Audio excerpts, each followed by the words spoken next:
I want to tell you about a plan you can follow which takes only a little time each day, 5 days a week, and which brings results out of all proportion to the time spent. For a moment, consider the things your mind has brought you. Everything you have, your work, your relationship with your family and others, your philosophy of life, all come to you as a result of using your mind. Now consider the estimate made by experts. You have probably been operating on less than 10% of your mental capacities, much less. Dr. Herbert Otto, psychologist, educator, and chairman of the National Center for the Exploration of Human Potential, reminds us that many well-known scientists, such as the late Abraham Maslow, Margaret Mead, Gardner Murphy, O. Spurgeon English, and Carl Rogers, subscribe to the hypothesis that man is using a very small fraction of his capacities. Margaret Mead quotes a 6% figure. Herbert Otto writes, "My own estimate is 5% or less." Neurological research at the UCLA Brain Research Institute points to enormous abilities latent in everyone by suggesting an incredible hypothesis. The ultimate creative capacity of the human brain may be, for all practical purposes, they pointed out, infinite. To use the computer analogy, man is a vast storehouse of data, but we have not learned how to program ourselves to utilize these data for problem-solving purposes. Yefremov, the eminent Soviet scholar and writer, says man under average conditions of work and life uses only a small part of his thinking equipment. If he were able to force our brain to work at only half its capacity, we could, without any difficulty whatever, learn 40 languages, memorize the large Soviet encyclopedia from cover to cover, and complete the required courses of dozens of colleges. Now, this statement is hardly an exaggeration. It is the generally accepted theoretical view of man's mental potentialities. Now, how can we tap this gigantic potential? Well, it's a big and very complex problem with many ramifications. But as Herbert Otto points out, it is clear that persons who live close to their capacity, who continue to activate their potential, have a pronounced sense of well-being and considerable energy. They see themselves as leading purposeful and creative lives. If everything you have is the result of using just 10% of your mind, consider for a moment what it will mean to you and your family if you can increase this percentage. Now, none of us, as a rule, has the slightest notion of the real capabilities of his mind. But believe me when I say that your mind can be compared to an undiscovered gold mine, and it makes no difference whether you're 17 or 70. Look at it this way. Your goal is in the future. Your problem is to bridge the gap which exists between where you are now and the goal you intend to reach. This is the problem to solve. Robert Seashore, when chairman of the Department of Psychology at Northwestern University, pointed out that successful people are not people without problems. They're simply people who've learned to solve their problems. And there you have it. Living successfully, getting the things we want from life is a matter of solving the problems which stand between where we now are and the point we wish to reach. No one is without problems. They're a part of living. But let me show you how much time we waste in worrying about the wrong problems. Here's a reliable estimate of the things people worry about. Things that never happen, 40%. Things over and past that can't be changed by all the worry in the world, 30%. Needless worries about our health, 12%. Petty miscellaneous worries, 10%. Real, legitimate worries, 8%.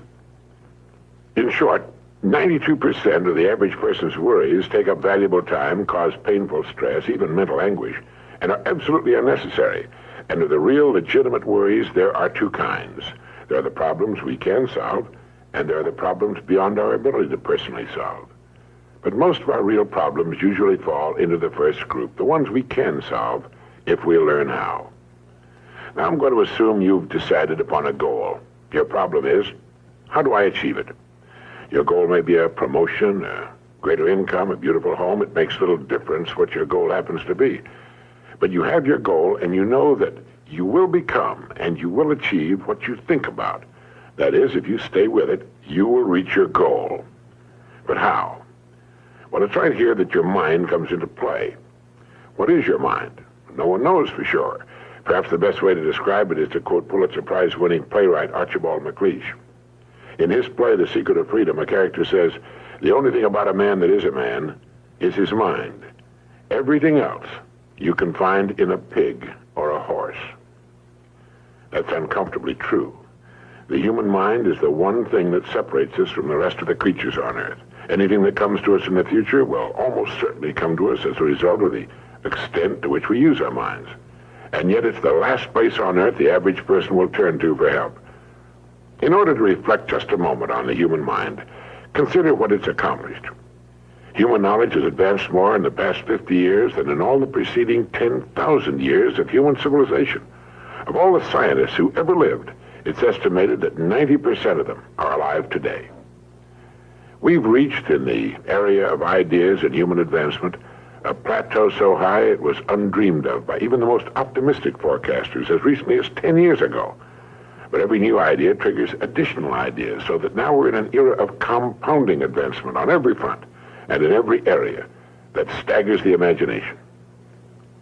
Dr. Harlow Shapley of Harvard has said that we're entering an entirely new age of man.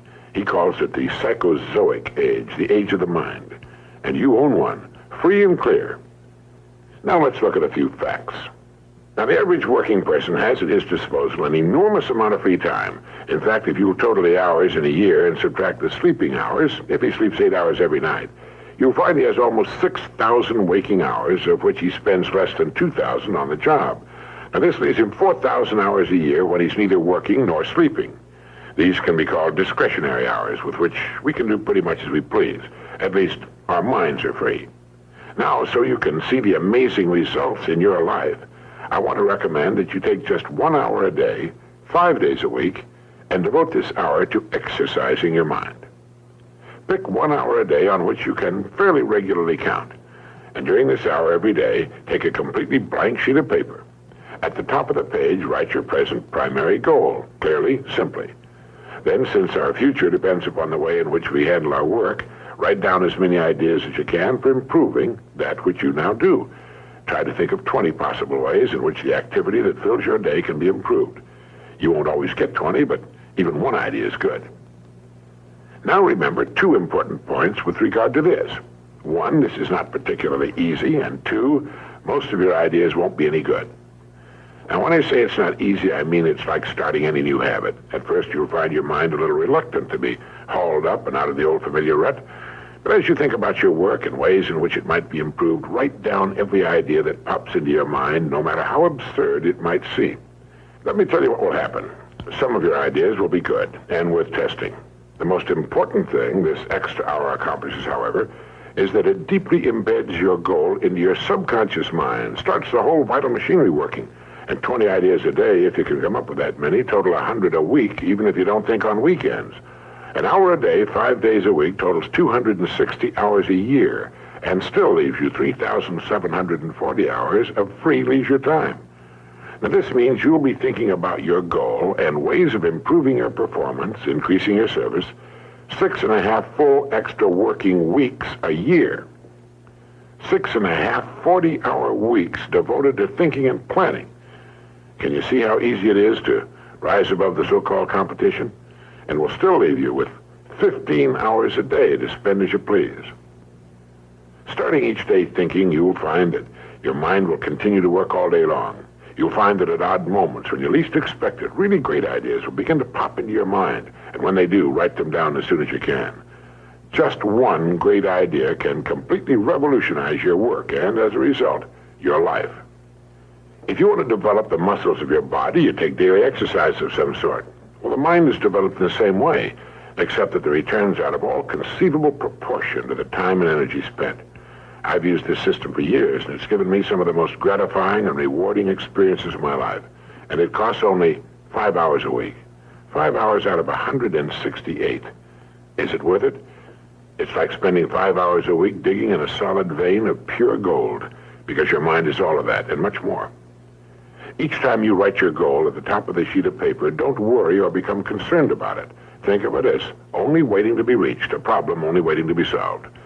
Face it with faith and bend all the great powers of your mind toward solving it. And believe me, solve it, you will. Now let's briefly recap. This week, start spending 1 hour each day getting as many ideas as you can. Try for 20 a day on ways to improve what you're now doing. Remember, the achievement of your goal very likely depends upon it, as does your whole future. 2, If everything you now have is the result of using, say, 5 to 10% of your mental abilities, you can imagine what life will be like if you can increase this figure to 20% or more. 3, successful people are not people without problems. They're simply people who've learned to solve their problems. 4, don't waste time and energy worrying about needless things. 40% of them will never happen, 30% have already happened and can't be changed, 12% are needless worries about our health, 10% are petty miscellaneous worries, and only 8% are real. Try to separate the real from the unnecessary and solve those which are within your ability to solve. Last of all, the only thing in the world that can take you to your goals in life is your mind, its effective use, and following through on the good ideas it supplies you. Each of us has a tendency to underestimate his or her own abilities. We should realize that we have, deep within ourselves, a reservoir of great ability, even genius, that can be tapped if we'll just dig deep enough. It's the miracle of your mind.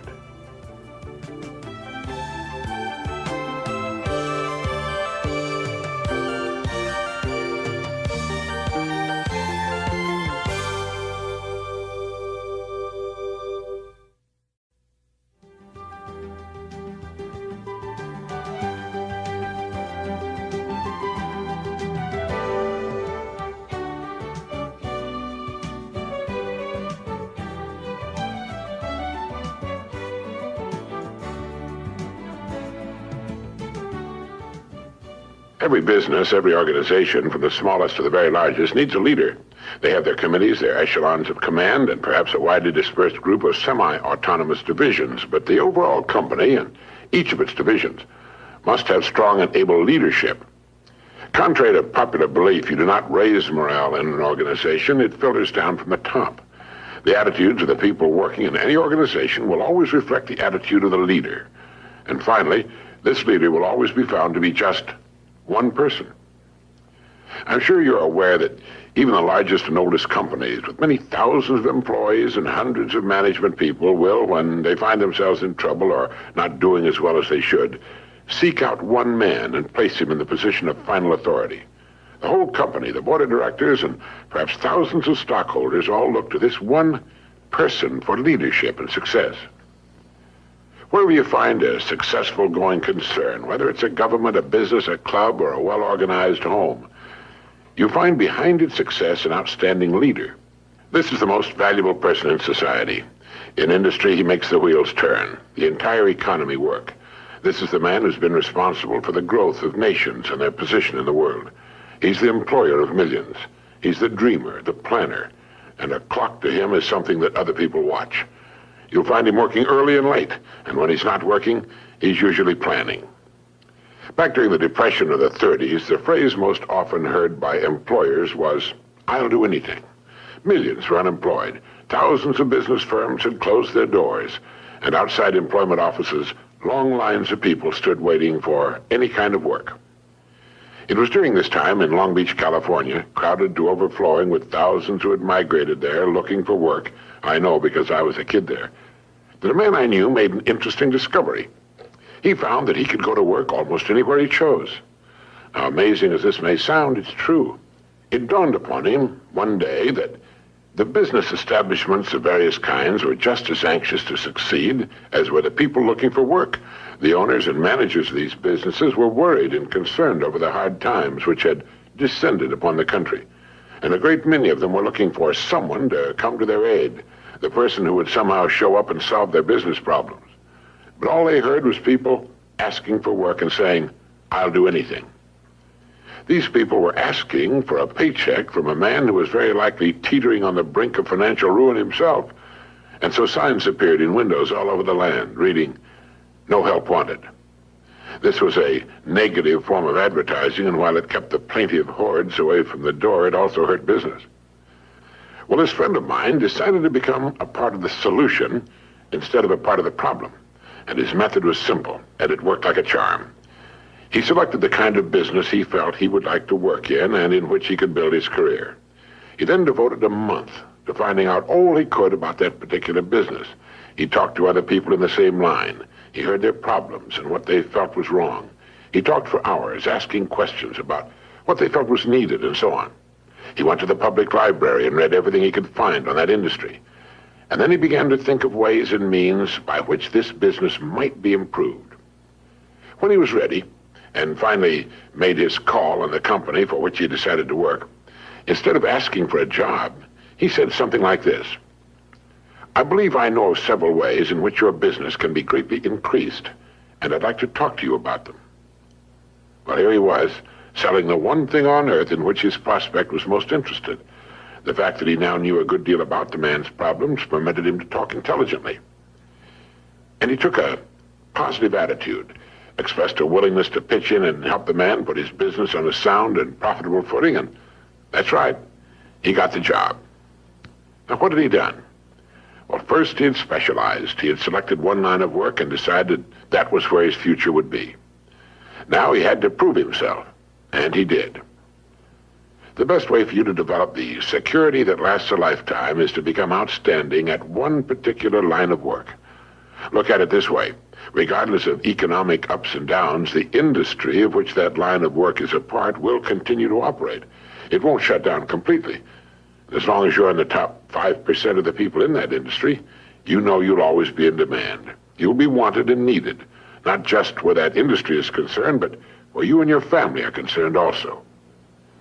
The man or woman who becomes truly outstanding at what he or she does has the world on a string. Here's the person of confidence and peace of mind. Here's the person who's quietly aware of his ability and intimate knowledge of his job and his particular industry.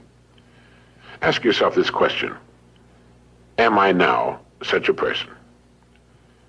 Down deep inside, you know the answer. If your answer is yes, you're among the most fortunate people, and in one of the smallest and most elite groups on earth. If your answer was no, it can be turned into a yes in a surprisingly short time. The first step is to make one really big and important decision. It's a decision the great majority of people never make, and suffer as a result. Failing to make this decision keeps a person from ever really getting on course or clarifying his goals.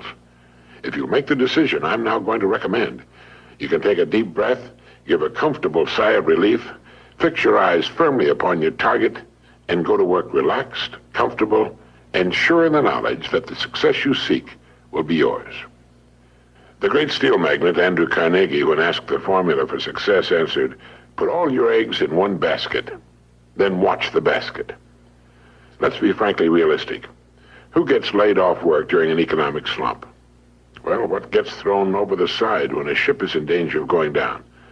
Everything not absolutely vital to the operation of the craft and the safety of its passengers. And it's the same with a business or any other organization. With a corporation, its main purpose is to remain in business forever. As long as it remains in business, it can provide a needed product or service, protect the investment of those who have faith in it, and provide jobs for those who are vital to its continuity of operation. It's the duty of management to protect the firm and the people who depend upon it, just as it's the captain's duty to do everything in his power to keep his ship sailing. All a person needs to do is to make certain that he or she is a vital part of his business or organization. Those who insist on remaining spare gear must expect to be jettisoned when things get too rough for safety. Nobody, particularly the captain, likes to see cargo thrown over the side, but if it'll help save the ship, there's simply nothing else to do. That's why people are laid off. It has nothing to do with management and labor relations or personalities, and in the long run, it's best for everyone, since once smooth sailing has again been reached, additional employment can be made available. So each of us must decide whether we want to be part of the cargo or a member of the crew. It's said that millions suffer today from a malady called panophobia.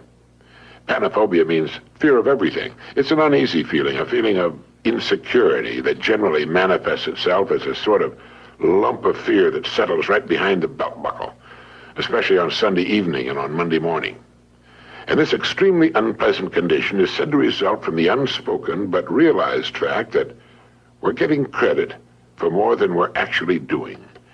It's the perfectly natural and normal understanding deep within each of us that there's something basically wrong about getting praise that's not earned, or if you're an employee, being paid for something you're not doing as well as you possibly can. Now, there's a simple cure for this malady. It's to throw ourselves not out of a window, but into activity, into our work. It's the decision to be worth more than we're being paid. Only in this way can we grow. It's overbalancing the scales in the service we give, knowing that our rewards must follow as a natural result. Now, anyone who will be honest with himself realizes that he's been happiest and most satisfied after having successfully completed a difficult job. You know, a leader is a person who can help others. A leader is any person who realizes the importance of becoming a bigger and better person with the passing of every day, week, and month. A leader takes the responsibility of his own growth. He's a planner, a thinker, a doer. Now, each of us can become such a leader in his own area of activity. It's not difficult, and in the long run, it's easier for us and on us than what at first may appear to be the easier of two courses. Simply fix your eye upon your goal, visualize it with every ounce of your being, and courageously set out toward it. Become a kind of sponge for information which will help you on your way. You don't have to waste years making the mistakes others have made before. You'll be surprised at how quickly you'll reach your goal. But don't be impatient. Know and have faith that what should come to you will come to you in the right time. Everything in the world works on the side of the person who works with nature's laws. And above all, if you should forget everything else, remember that everything about you, everything you will ever have, know, or experience in any way, operates as a result of law. Law that is true and unchanging. The law of the stars and of the balance of the world. As Emerson wrote, let him learn a prudence of a higher strain. Let him learn that everything in nature, even dust and feathers, go by law and not by luck, and that what he sows, he reaps. Look about you now. Take stock of your present situation, because it's nothing more nor less than the result of your past sowing. Are you happy with it? Is it what you want? Then you know what you must sow today and tomorrow and the next day, and in the sowing rest in the calm, serene, and cheerful certainty that having sown, you will then reap the rich results, the abundant harvest.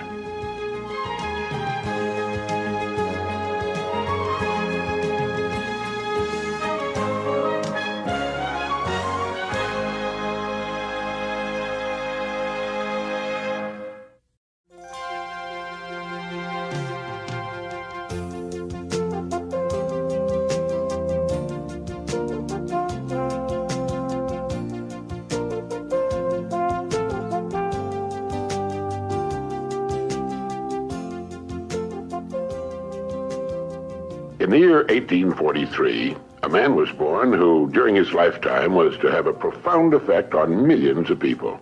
His name was Russell Herman Conwell. He became a lawyer, then a newspaper editor, and finally a clergyman. Well, one day, a group of boys came to Dr. Conwell at his church and asked him if he would be willing to instruct them in college courses. They wanted a college education, but lacked the money to pay for it. He told them that he'd do all he could, and as the boys left, a thought, an idea began to form in Dr. Conwell's mind. He asked himself, why couldn't there be a fine college for poor but deserving young men?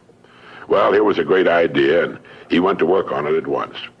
Almost single-handedly, Dr. Conwell raised $7 million with which he founded one of the world's leading universities. And he raised the money by giving more than 6,000 lectures all over the country, and in each one of them, he told the story called Acres of Diamonds. The story was the account of an African farmer who heard tales about other settlers who had made millions by discovering diamond mines.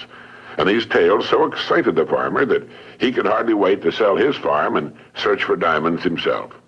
So he sold his farm and spent the rest of his life wandering the vast African continent, searching unsuccessfully for the gleaming gems which brought such high prices on the markets of the world. Finally, in a fit of despondency, broke and desperate, as I remember the story, he threw himself into a river and drowned. Now, meanwhile, the man who had bought his farm one day found a large and unusual stone in a stream which cut through the property. And the stone turned out to be a great diamond of enormous value. And he then discovered that the farm was covered with them, and it was to become one of the world's richest diamond mines. The first farmer had owned literally acres of diamonds, but had sold them for practically nothing in order to look for them elsewhere.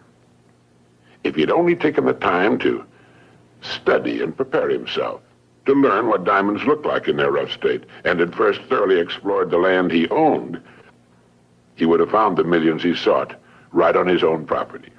The thing about this story that so profoundly affected Dr. Conwell and subsequently millions of others was the idea that each of us is, at this moment, standing in the middle of his own acres of diamonds.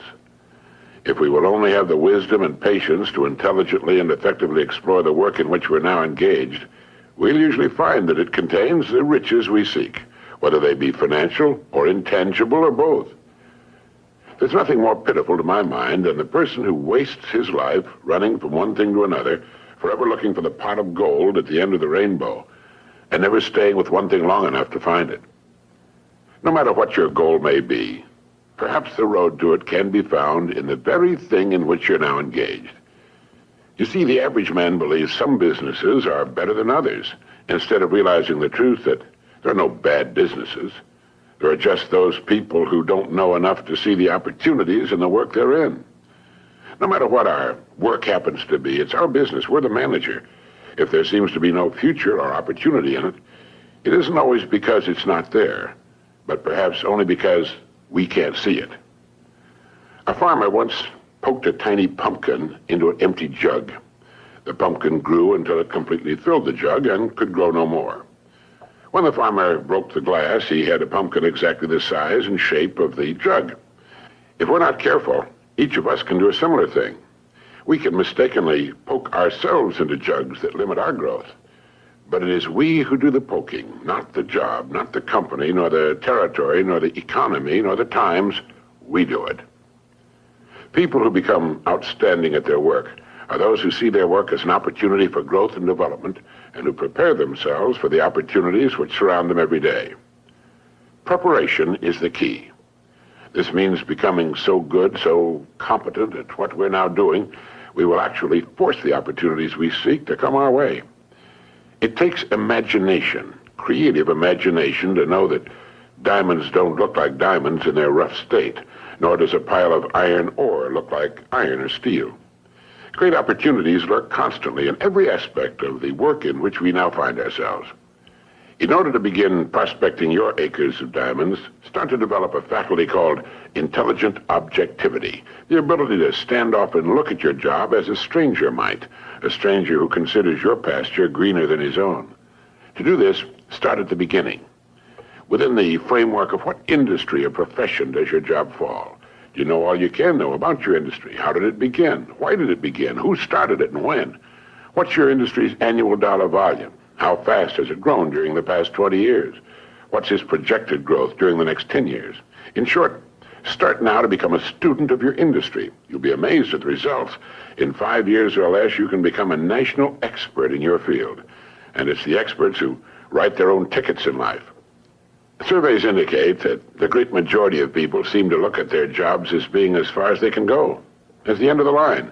They need to realize how really desperately an expanding and dynamic industry needs and seeks the uncommon person who is prepared to share in its growth, how richly it will reward this person of vision and action. On the other hand, those who are not preparing and growing are not just standing still.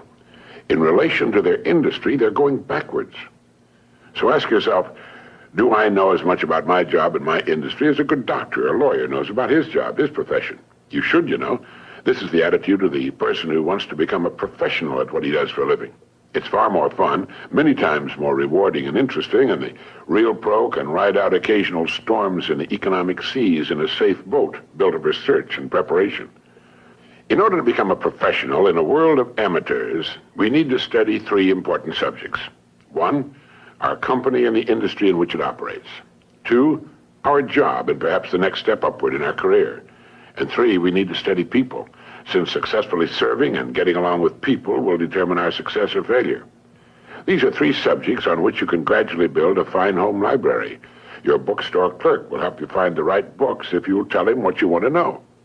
Frequently, all you need in order to make an enormous improvement is simply a reminder of things you've known but have forgotten.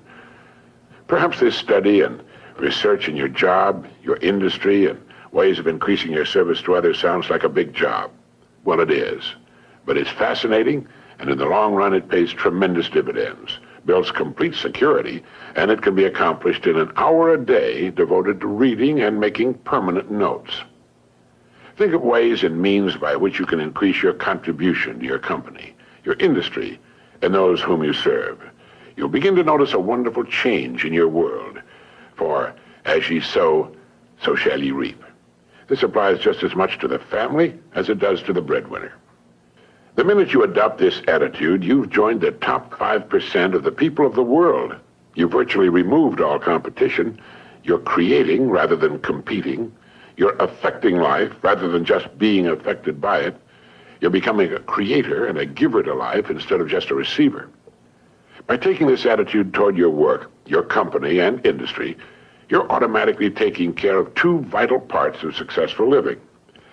First, you'll find yourself becoming more interested and enthusiastic about your work and its future, and both interest and enthusiasm are contagious.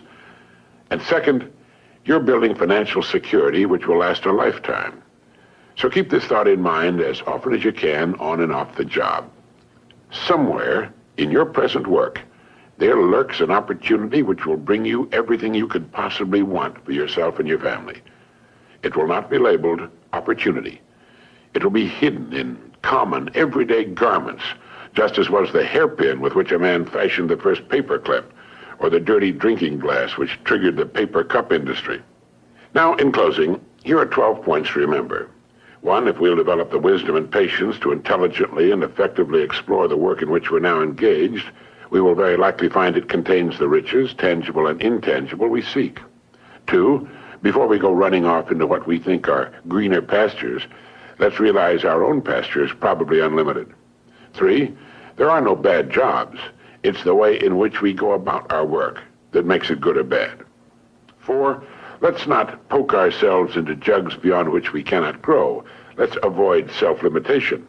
5, only preparation can ensure our taking advantage of the opportunities which will present themselves in the future, opportunities which are around us now. Let's begin to prepare now. 6, put your imagination to work on the many ways and means of improving what you're now doing. 7, learn all you can about your job, your company, and your industry. 8, since there's no limit to the growth of your industry, it must follow there's similarly no limit to your growth potential within that industry. 9, our dynamic and growing economy needs and will well reward the uncommon person who prepares for a place in its growth. 10, begin to build your library of reference material pertaining to your company, industry, job, and on how to better serve and get along with people. 11, set aside an hour a day for this study and research. 12, remember the story of the Acres of Diamonds.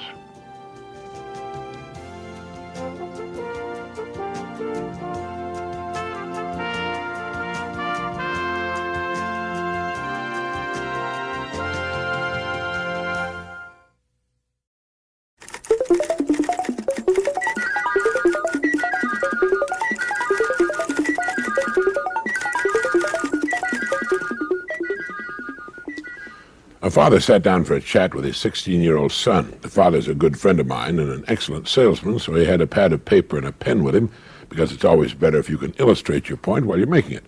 And while his son watched with interest, Jim drew a fairly good likeness of a goose.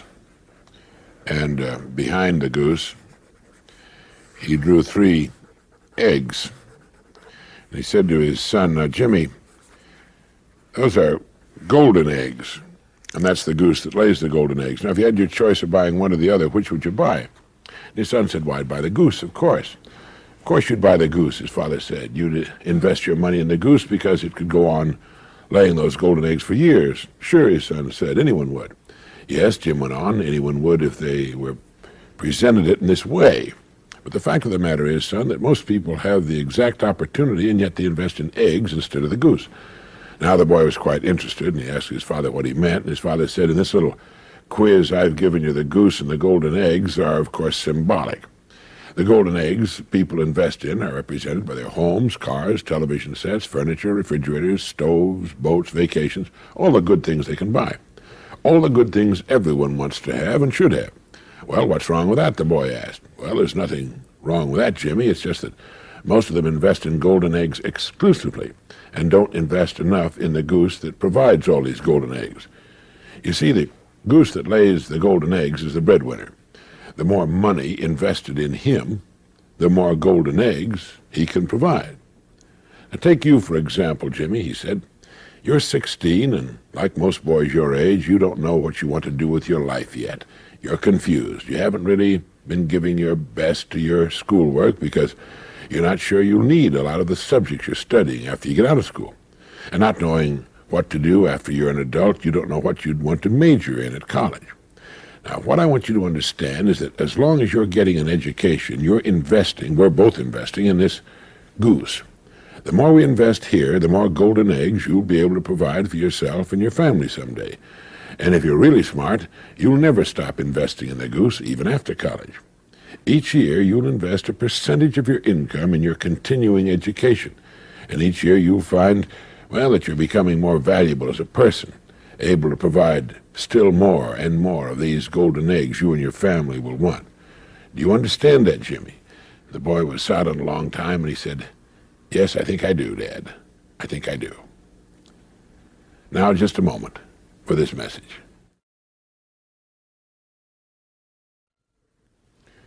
After my friend had had his little illustrated talk with his son, as he told me later, the boy looked at the illustration a long time, then he picked it up, folded it, put it in his pocket, and went off to do his homework.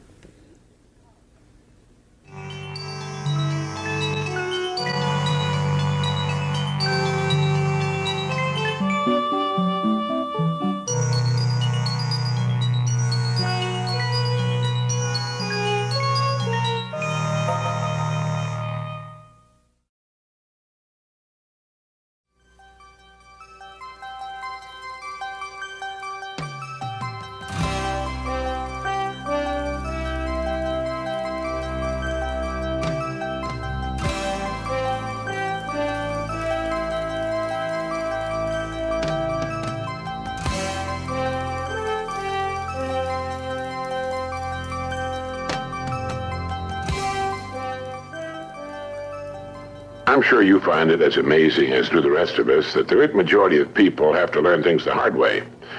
It's only natural to think that if a great discovery were made in a particular generation, all the succeeding generations would know about it and utilize it for their own good. But in many things, such is not the case.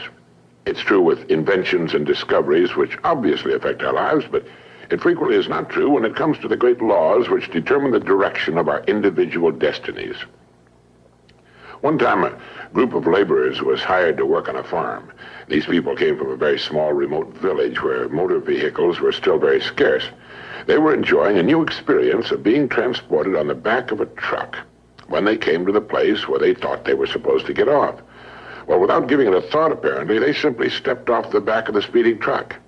Now, fortunately, they fell on a soft dirt road, not a paved highway, but even then, the results of their unconventional method of disembarking were, to say the least, surprising. They went bounding, spinning, sliding, and cartwheeling along the dusty road for quite a distance before gravity and friction, working together, finally brought them to an astounded halt. Well, none was seriously injured. In fact, by the time the terrified driver got back to them, they were laughing uproariously about the whole thing. The truck driver, in explaining the incident later, put the blame on their never having ridden in trucks before. Well, that's the obvious answer, but not the right one. The amazing circus tumbling act on a remote farm road had been caused by ignorance of a law that operates the same whether a truck, a boat, an airplane, or any moving body is involved. Sir Isaac Newton gave us the law, and it goes like this. A body in motion tends to remain in motion until acted upon by an outside force. When the workers stepped off the back of the speeding truck, they were going the same speed as the truck itself. The outside force was gravity, which pulled them down to the road, still traveling at the same speed. And, well, you get the idea. They had been hurt, confused, frightened, and turned upside down because of their ignorance of a law of physics. They might have been killed. Now, all over the world, there are millions of people who are being hurt, confused, frightened, and whose lives are turned upside down because they don't understand the principal law on which everything in the universe operates. The law of cause and effect. This law has been written thousands of times by the greatest minds the world has produced. and as a result has appeared in many forms. For our purposes, it might best be put this way. Our rewards in life will always match our service. It's another way of saying, as ye sow, so shall ye reap. And it's been written in many ways, in every language on earth. I like to think of this law in the form of a giant apothecary scale. One of the bowls is marked service, and the other is marked rewards. Now, whatever we put into the bowl marked service, the world will match in the bowl marked rewards. If any person alive is discontented with his rewards, he should examine his service. Action, reaction. As ye sow, so shall ye reap. What you put in will determine what you must get back in return. So simple, so basic, so true, and yet so misunderstood. If a business is not expanding to the quick and exciting tempo of the times, it must examine its contribution, its service. If a person is unhappy with his income, he must examine and reevaluate his service. Never before in the history of the world have human beings been so interdependent. It's as impossible to live without serving others as it would be to live if others were not constantly serving us. And this is good. The more closely knit this interdependence becomes, the greater will be human achievement. We all seek rewards, and we should understand that rewards come in two forms, tangible and intangible. That is, rewards include the money we earn, the home we buy, the car we drive, the clothes we wear, and they also include the way we feel, our happiness, our peace of mind, our inner satisfaction, the people we meet and enjoy. But remember this, whatever it is you seek in the form of rewards, you must first earn in the form of service to others. All attempts to abrogate, to sidestep this law will end in failure, frustration, and if maintained long enough, ultimate demoralization. We can see this frustration on every side. We can see it in the tense, strained, and nervous faces, in the mountains of tranquilizers which are consumed every day. And we can also see it in the slack, bovine-like faces of those who have found the whole thing too complicated and have simply given up, surrendered to the push and pull of circumstances. How much of this do you suppose is due to misunderstanding or ignorance of this simple and wonderful law of nature? It's my belief that a great deal can be traced to this cause. Now, do you understand this law, fully understand it, intellectually and emotionally? If you do, you can chart a wonderful course through life.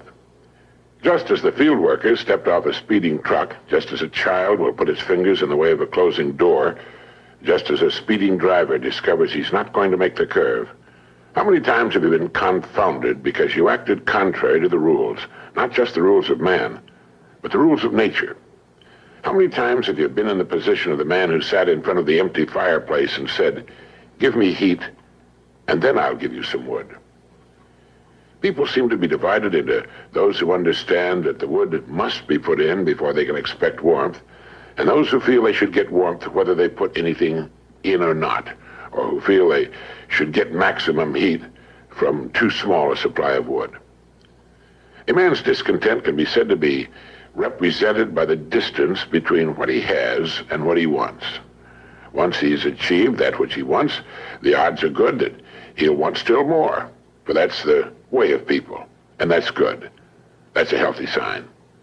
Constructive discontent is what gives us our continuing upward spiral of civilization. So do this if you haven't already. Determine what it is you want. Look objectively at the place in which you now find yourself. Consider the distance separating you from your goal, and determine ways of increasing your service so you will build a bridge across it. This puts thinking and creative activity into living. It also assures us that our goals can be achieved by individual effort. A person's world can be compared to a plot of ground. It exists, it's there. It has inherent within itself an amazing potential, and it's prepared to react to man's every action. In fact, it must. Now, whatever your job happens to be, think of it for a moment as this plot of ground. Planting the plot is only the first step. We are given the plot, and that's all we should be given. It's what we do with it that will determine its degree of greatness and success. It's like the story of the preacher who was driving by a beautiful farm. The fields were cultivated and abundant, with well-cared-for crops. The fences, house, and barns were clean, neat, and freshly painted. A row of fine trees led from the road to the house, where there were shaded lawns and flower beds. It was a beautiful sight to behold. So when the farmer working in the field got to the end of a row near the road, the preacher hailed him and said, "God has blessed you with a beautiful farm." The farmer stopped and thought a moment and replied, "Yes, he has, and I'm grateful. But you should have seen this place when he had it all to himself." You see, the farmer understood that he had been blessed with a fine farm, but he was also aware that it was his own love and labor which had brought it to its present state. In thinking of ways of increasing your service, read books on your specialty. Read what others have found to work well for them. But at the same time, think of original and creative ways of increasing your service, ways that are unique with you and the way you are. Each morning and during the day, ask yourself this question: how can I increase my service today, knowing that my rewards in life must be in exact proportion to my service? Now do this every day, and you will have started to form one of life's most valuable habits. Horace Mann wrote, "If any man seeks for greatness, let him forget greatness and ask for truth, and he'll find both." You see, you can cut away all the confusion and complications and nagging worries and vague, half-formed fears by returning to the great truth, the great laws, the great verities on which all success, all accomplishment, the whole world is built. If you're worried about your income or your future, you're concentrating on the wrong end of the scale. Look at the other end. Concern yourself only with increasing your service, with becoming great where you are, and your income and your future will take care of themselves. In William James' essay on vital reserves, he wrote, "Compared with what we ought to be, we're only half awake. Our fires are damped, our drafts are checked. We're making use of only a small part of our possible mental and physical resources." Stating the thing broadly, he went on, "The human individual thus lives usually far within his limits. He possesses powers of various sorts which he habitually fails to use. He energizes below his maximum, and he behaves below his optimum." All right, how can we correct the situation? William James gave us the answer. He wrote, "Either some unusual stimulus fills them with emotional excitement, or some unusual idea of necessity induces them to make an extra effort of will. Excitement, ideas, and efforts, in a word, are what carry us over the dam." All right, let your goal represent the excitement. Your ideas and efforts will weigh down the service end of the scale, and the rewards must and will follow. They'll be yours. They are yours the moment you realize this truth.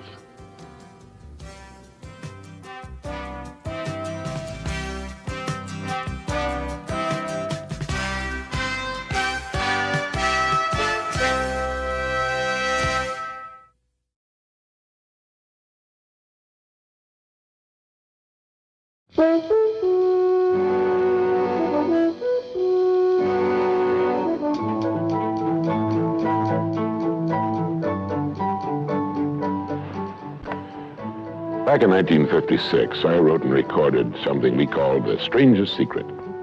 Without advertising or fanfare of any kind, it outsold all other non-musical, non-entertainment type recordings. It's been heard by millions and millions of people throughout the free world, and in the process created a brand new industry. Learning through listening. On one of these solid-state cassette tape players. This player has revolutionized the learning process. Now people listen in their automobiles while driving to and from work and on sales calls, time that was formerly wasted, on their commuter train with the little earpiece, in the bathroom while shaving in the morning, at the dinner table with the children gathered around the table and the whole family together for a change. This has made a tremendous difference in the business of learning. But getting back to The Strangest Secret, what makes a bestseller?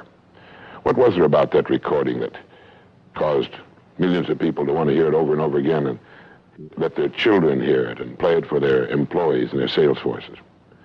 Well, I'm making a talk here today in which I'll cover the highlights and philosophy of The Strangest Secret, and I'd like to invite you to join us, and I hope you find it of some value.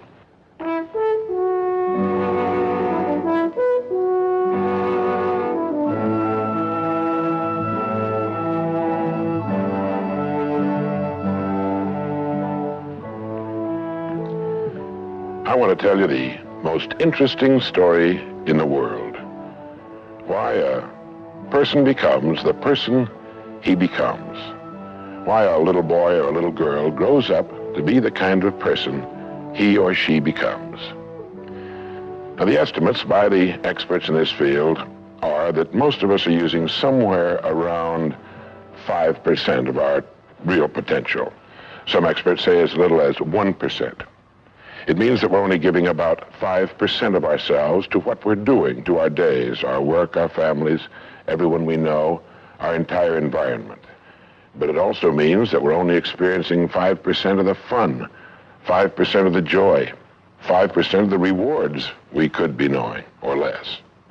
All the experts are agreed that in each of us, there are deep reservoirs of ability, even genius, that we habitually fail to use. Why? We know that most people desire by nature to succeed. But what is success? What is this word that has become so famous in the world? What does it mean? Most people don't know what success is all about. And since they don't know what it's about, they really don't know where to look for it. Success is really nothing more than the progressive realization of a worthy ideal. This means that any person who knows what he's doing and where he's going is a success. Any person with a goal toward which he's working is a successful person.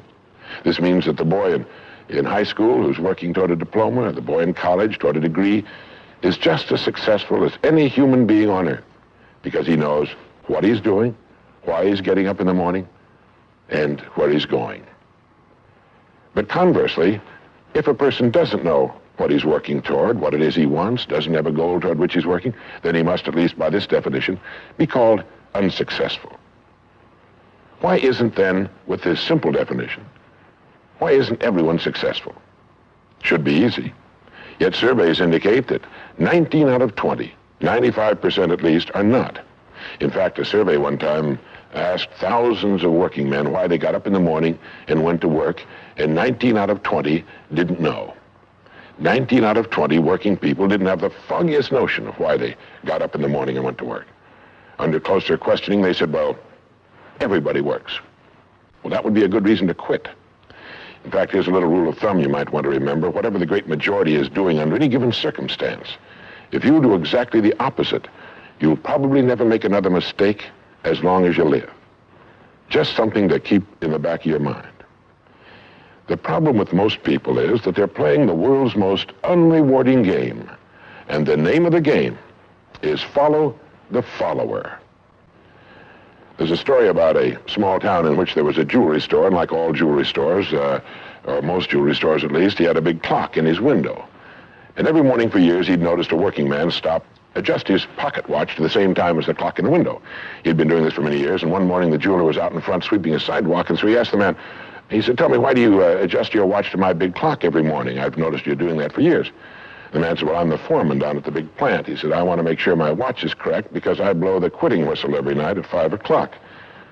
The jeweler looked at him rather strangely for a minute, and he said, well, that's funny. He said, I've been setting that big clock in the window by that quitting whistle all these years. A very logical thing, but they could have been off 6 months. It was a case of a person just going along with what he thought to be correct without checking his references. So I want to suggest that from now on out, at least we do that we check our references and ask ourselves, are the people I'm following going where I want to go? Let me tell you the story of what we might call the average young man in our society. Now, from the time this boy is born, there's only one thing on earth he can do, and that's to begin to think, act, and talk like the people by whom he's surrounded. This is all in the world he can do. But right off the bat, the odds are 95 to 5 that he's thinking, acting, and talking like the wrong group. They're wonderful people.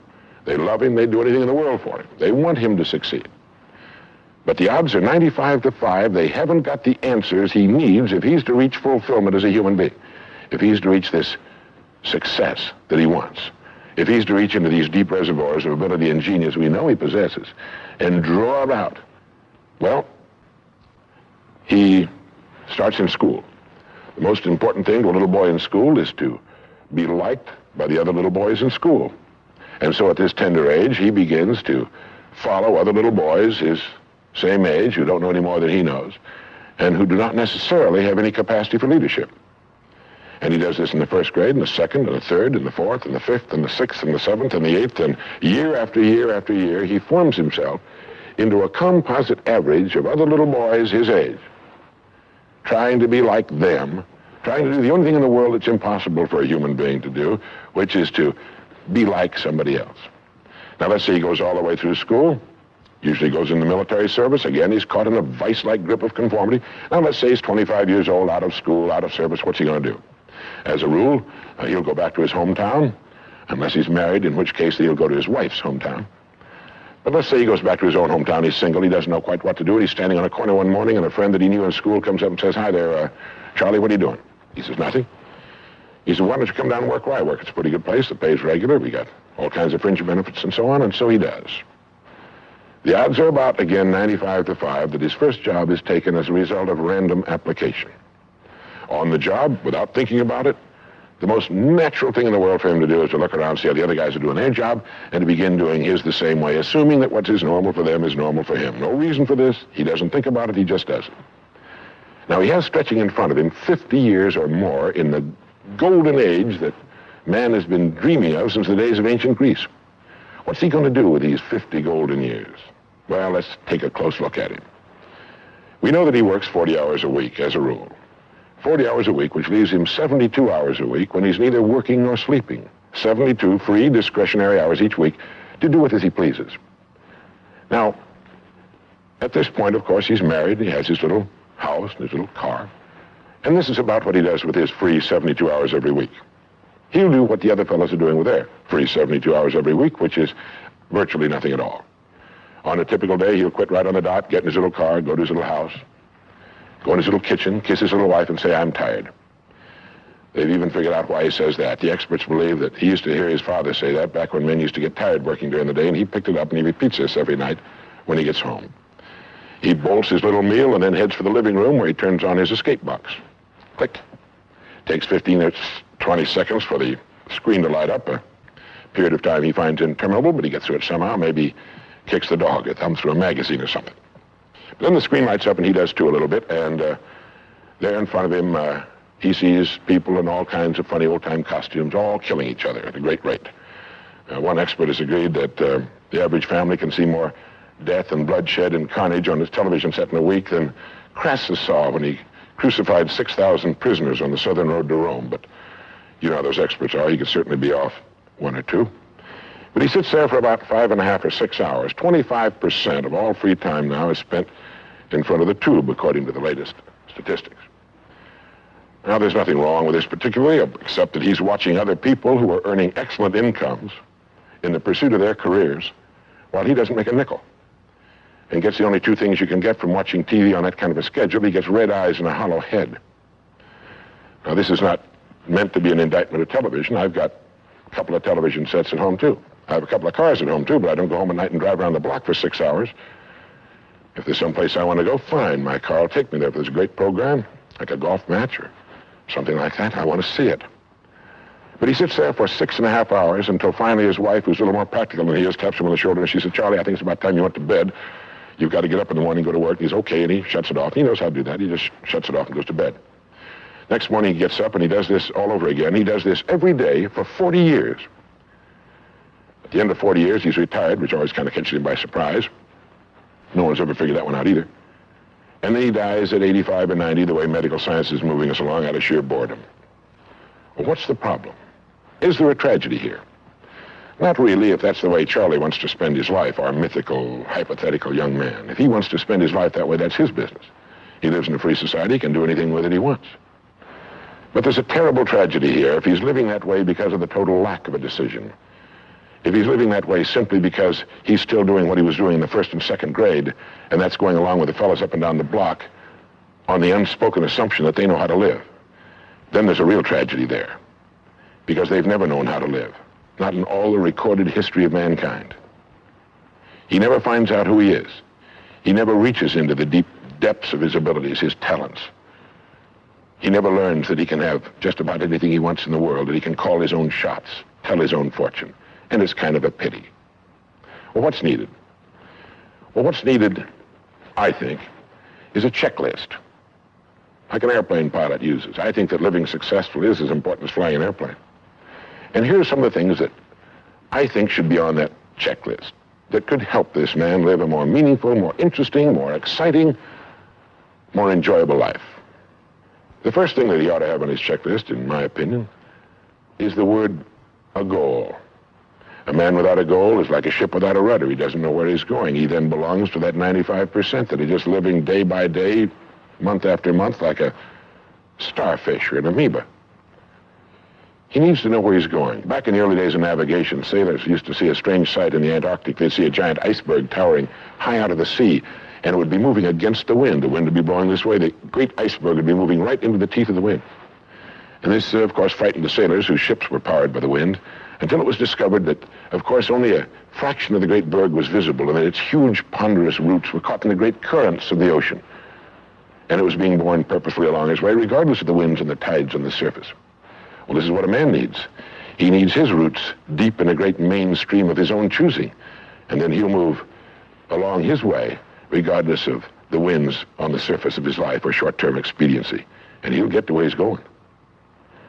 The second word on our checklist might be the word attitude. It's been called the most important word in any language in the world, because it's our attitude toward our world, toward all the people in it, that will determine the world's attitude and all the people's attitude toward us. It's a simple thing. Most of us know it, but we tend to forget it. People will react to us according to our attitude. And our attitude is the greatest gift we can be given. You know, the little creatures of the world were given a wonderful gift by Mother Nature called protective coloring, in which they can blend into their background without being seen. But man was not given this great gift, because man was given an incalculably greater one. Only man has the godlike power to make his surroundings change to fit him, because his environment will change as he changes. A man's environment is a merciless mirror of him as a human being. And if he thinks his environment can stand a little improvement, all he has to do is improve, and his environment will improve to reflect the changing man. Third would be the word think. To think. The highest function of which a human being is capable. It was put pretty well by the great Pulitzer Prize-winning playwright Archibald MacLeish in his great play, The Secret of Freedom, in which he has one of his characters say, "The only thing about a man that is a man is his mind. Everything else you can find in a pig or a horse." It's true. And so if we're going to develop something, this is a good place to start. To think deliberately and with a purpose. To spend a little time each day before a blank sheet of paper with our goal perhaps written at the top, and come up with some fresh, new, and exciting ideas. The next point on our checklist you might call the law of laws. That's what Emerson called it, this great old law of cause and effect. That our rewards in life will always be in exact proportion to our contribution, to our service. We all know this, really. We tell our children in Sunday school that as ye sow, so shall ye reap, but we forget that that's true. If a man is unhappy with his rewards, all in the world he's got to do is find ways of increasing his contribution, his service. It's like the story of the preacher who was driving down a country road, and all of a sudden he came to the most magnificent farm he'd ever seen in his life. It was beautiful. And so he saw the farmer approaching the road on his tractor, and so he hailed him, and he said, "My good man," he said, "God has certainly blessed you with a magnificent farm." And the farmer thought for a moment, and he said, "Yes, you're right, he certainly has. But you should have seen this place when he had it all to himself."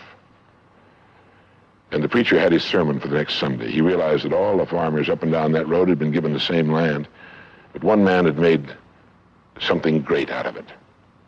Well, all of us are given the same land. We're given a human life, and each of us can make something great out of it, too, if we want to. The next point might be simply the word truth. Since everything we do has an equal and opposite reaction, unless what we're doing is based on truth, we're building on sand, and it can't stand. The next point would be R&D, research and development. None of us would want to work for a company or invest our money in a company that didn't have a very viable research and development department. That is, pumping a good percentage of its profits back into research and development because its future depends on it. But so does a man's.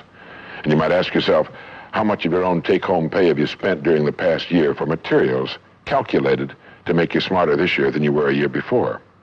Calculated to make you a little better, a little bigger as a human being, to perhaps love a little more and hate a little less and do a little better job than you did a year ago. How much money are you pumping back into yourself and your future?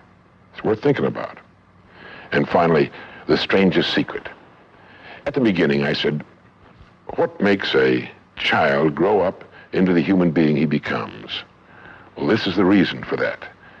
Of course, he's the confluence of a genetic pool that goes back for thousands and thousands of years. His environment has an influence on him, of course. But what makes him become the person he becomes is that he becomes what he thinks about most of the time. It's as simple as that. We become what we think about most of the time.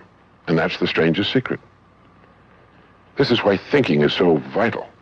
This is why a goal is so important. Because we will become that. This is why people who set goals achieve them. The trouble with men is not in achieving their goals. They do that. It's in establishing them.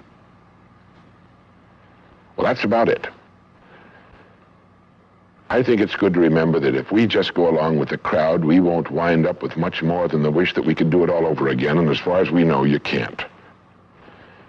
If we want to amount to anything as individuals, we need individual goals, individual thinking, individual actions, and we must never conform to the big group. We must love them, we must help them, we must serve them, because our whole success will depend on our ability to do these things.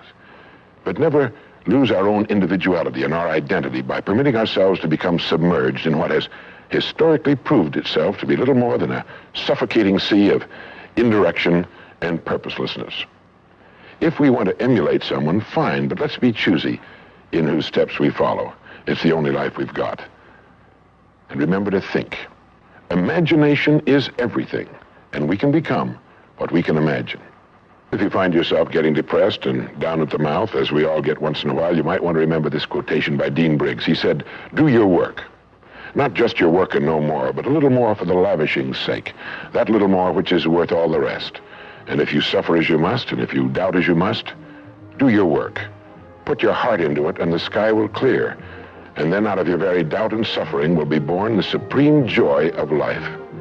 Believe it or not, in an age when we've come to nearly deify leisure time, we've almost lost sight of the fact that virtually all our satisfactions, rewards will come not from our leisure, but from our work. And don't forget the strangest secret. We become what we think about.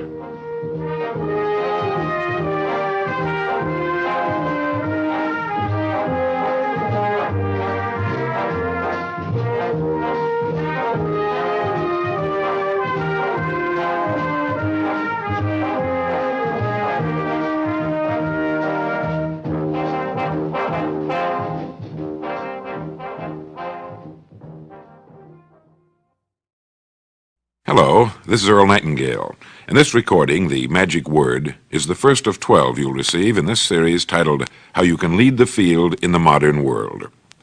Before we start, I'd like you to know that I'm not going to try to tell you how to live your life. That's none of my business, nor is it anybody else's business. That's your business.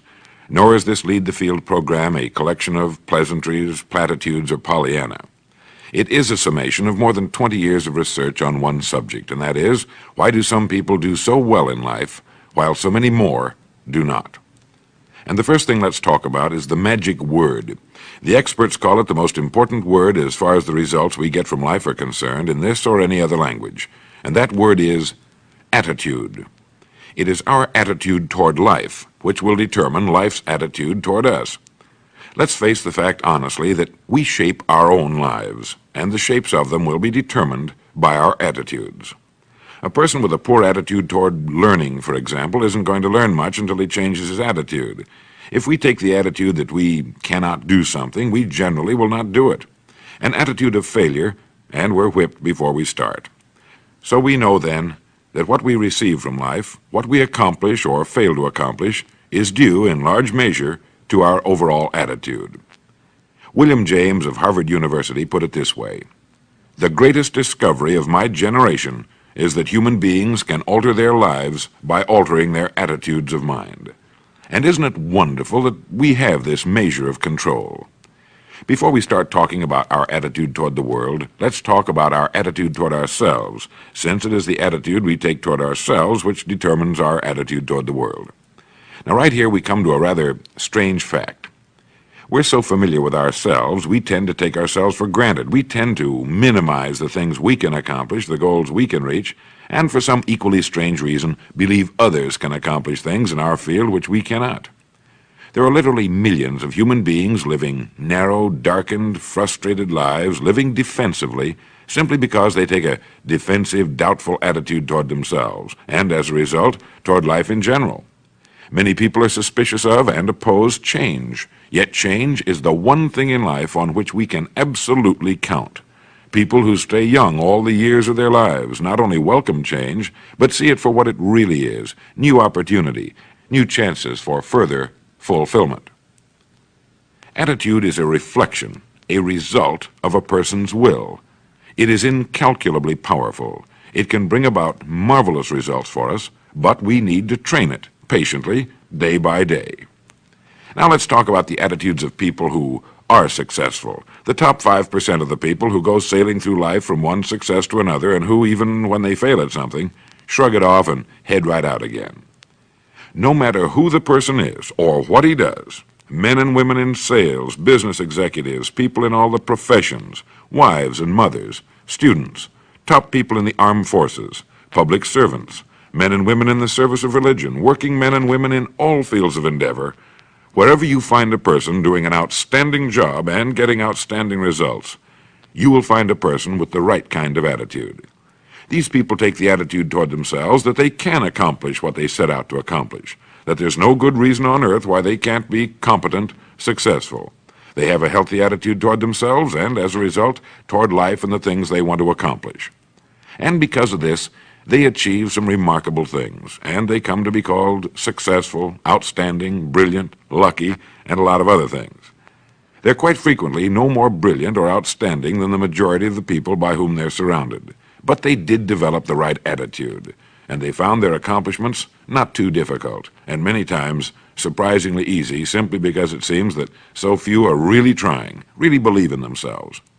Successful people come in all shapes and sizes and in widely varying degrees of intelligence, background, and so on.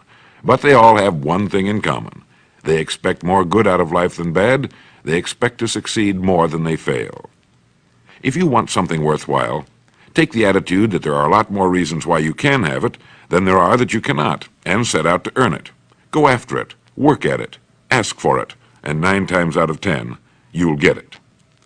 Our environment is really a mirror of our mental attitude. If we don't like our environment, we have to change our attitude first. Now, the world plays no favorites. It's impersonal. It doesn't care whether we change or not. Adopting a good, healthy attitude toward life doesn't affect the world and the people in it nearly as much as it affects us. It would be impossible to even estimate the number of jobs which have been lost, the number of promotions missed, the number of sales not made, the number of marriages ruined by poor attitudes. But you can number in the millions the jobs which are held but hated, the marriages which are tolerated but unhappy, all because of people who are waiting for the world and others to change toward them, instead of being big enough and wise enough to at least make a test which will prove beyond any shadow of a doubt where most or at least a big part of the trouble lies. Studies made of the lives of literally thousands of successful people have shown that they radiate confidence, assurance, they expect success, and they get success. You can spot these people by the way they walk, by the way they look and act. You can feel it about them when they enter a room. They may be short and fat, or tall and thin, or any combination in between, but they have about them the attitude of success. In the record Greener Pastures, I'll get into this next statement, but right now I want you to realize, if you don't already, that in 5 years or less, you can get right to the top of the work you're now doing. I know this, but the important question here is, do you know this? The minute you do know it, you'll have this right attitude I'm talking about.